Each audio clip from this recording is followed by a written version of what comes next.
કોંગ્રેસમાં હજુ તો ઉમેદવારોના નામોની જાહેરાત નથી થઈ, ત્યાં કેટલાક નેતાઓએ પ્રચાર પણ શરૂ કરી દીધો છે।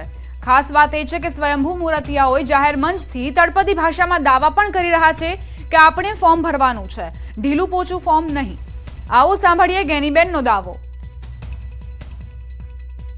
કે જે આપણા પાસે મોટી મોટી ગાડીઓ છે, ફોર્ચ્યુનર આવી આપણી પાસે જે વ્હીકલ છે એ હોન્ડા હોય તો હોન્ડા લઈને આવજો, રિક્ષા હોય તો રિક્ષા લઈને આવજો, ટ્રેક્ટર હોય તો અને બધા ગીતો બહેનોને પણ લાવજો।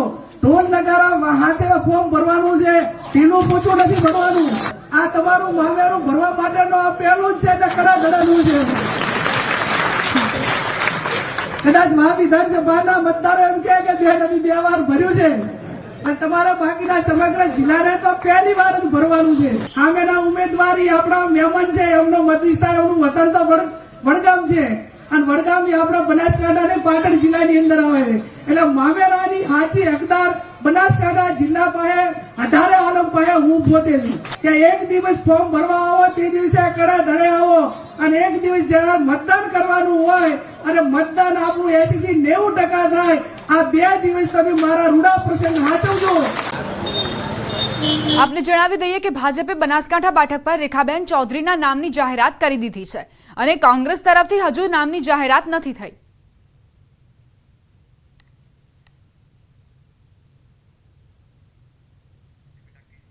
તો આખરે કેમ કોંગ્રેસ ગેનીબેનને ટિકિટ આપી શકે છે તેની વાત કરીએ તો ભાજપે મહિલા ઉમેદવાર મેદાનમાં ઉતાર્યા છે।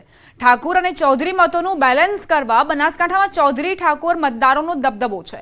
બનાસકાંઠામાં 15 થી 20% ચૌધરી સમાજના મતદારો છે અને એવામાં રેખાબેન ચૌધરીની પસંદગી કરવામાં આવી છે।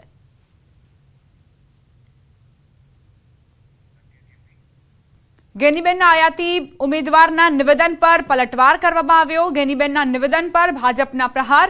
રેખાબેનનું પિયર અને સાસરું બનાસકાંઠા છે, ગેનીબેને એક મહિલાનું અપમાન કર્યું છે। ગેનીબેનના નિવેદનનું ભાજપે વખોડ્યું। રેખાબેનનું પિયર અને સાસરી બંને બનાસકાંઠા જિલ્લામાં થાય છે અને બનાસકાંઠાની સીટ ઉપરથી જ્યારે લડી રહેલા હોય ત્યારે ગામ કઈ વિધાનસભામાં કે લોકસભામાં આવ્યા કરતાં પણ જિલ્લા અગત્યનો છે અને એ ચૌધરી સમાજ એટલે ઓબીસી સમાજના નેતા છે।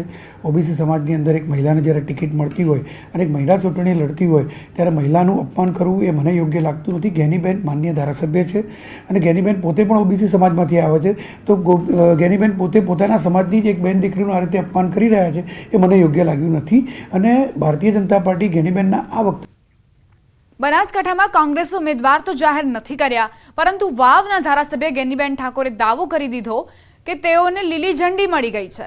તો સામે ભાજપે મહિલા ઉમેદવાર રેખાબેન ચૌધરીને ઉતાર્યા છે।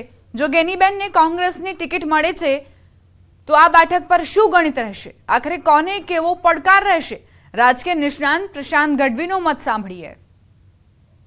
આ વખતે ભારતીય જનતા પાર્ટીએ એક નવું જ નામ, એકદમ નવો ચહેરો, કદાચ કોઈને ધ્યાનમાં નહીં હોય, ત્યાંના સંગઠનમાં પણ કે આ નામ બહુ ગૂંજતું નહીં હોય એવું રેખાબેન ચૌધરી, પોતે પ્રોફેશનલી પ્રોફેસર છે, પીએચડી ડોક્ટર છે, પણ સ્થાનિક બનાસકાંઠા લોકસભાના મતદાર કદાચ નથી।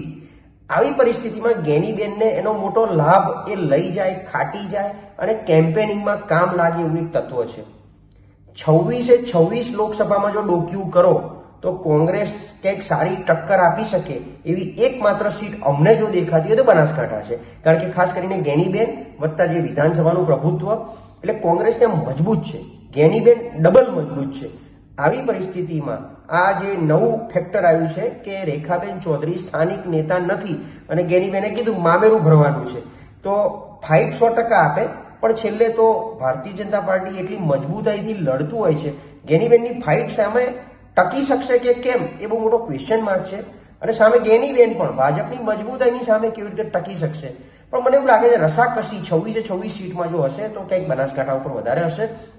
ગેનીબેન એક એવું મજબૂત ઉભરતો ચહેરો છે અને એમને જો ટિકિટ આપે કોંગ્રેસ, હજી નામ જાહેર નથી થયું પણ લગભગ નિશ્ચિત નામ છે, એટલે એમને જો આપે તો 100% પરિણામની દિશામાં આગળ વધી શકાય એવી સીટ, એવો એ ચહેરો છે। સામે છેડે રેખાબેનનું કંઈ તમે જુઓ તો અત્યારે આટલા દિવસોમાં પણ ગ્રાઉન્ડ ઉપરથી કોઈ એક્શન દેખાઈ નથી, એટલે રેખાબેન ભાજપ પર નિર્ભર છે, જ્યારે ગેનીબેન પોતે વ્યક્તિગત પોતાના નામ ઉપર જ નિર્ભર છે।